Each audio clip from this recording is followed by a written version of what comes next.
It's a good verse. That's a good verse.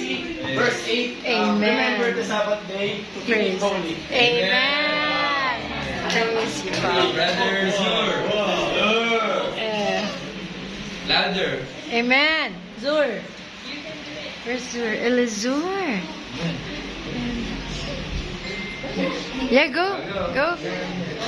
Amen. Praise the Father. First Thessalonians chapter 5, verse 17.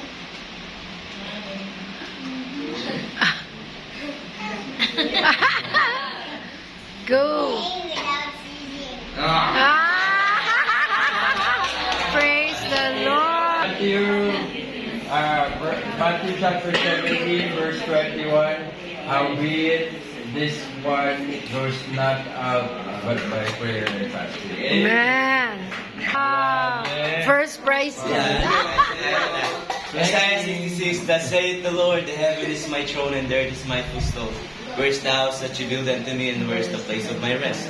For all those things hath hand mine made, and all those things have been said the Lord. But to this man will I look, even to him that is poor enough of strife spirit, the trembling of my word. He that killeth an ox as if it slew a man, he that sacrificeth an lamb as if it got of a dog's net, he that offereth an oblation as if he offered swine's blood, he that burneth a dish as if it blessed an idol.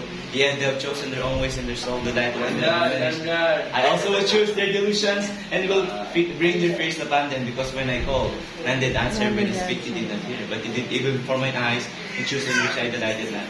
Hear the word of the Lord, yet tremble at its word. Your brethren that hated you and cast you out for my name's sake said, Let the Lord be glorified, but he shall not hear their joy, and they shall be ashamed. A voice of noise from the city, a voice from the temple, a voice of the Lord, that rendereth recompense to his enemy. Before she travailed, she brought forth, before he paid him, she was delivered of a man and child. Who hath heard such a thing, who hath seen such things? Shall the earth be made to bring forth in one day? Or shall a nation, Israel, be born at once? For as soon as I travailed, she brought forth the children. For thus said, shall I bring to the birth, not cause to bring forth?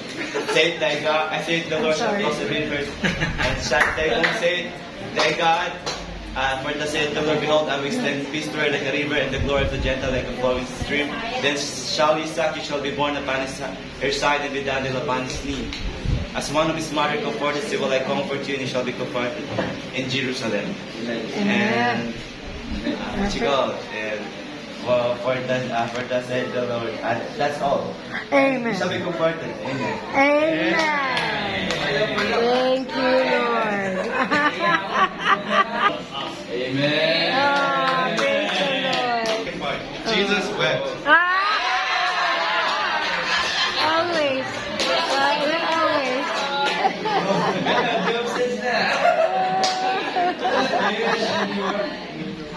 Praise you, Father. Thank you, Father. First Thessalonians 5:16. Amen. Rejoice evermore. Amen. Praise the Lord. The Lord fight for you. The Lord shall fight for you, and you shall hold your peace. Amen. Ah, I did not hear it. It is.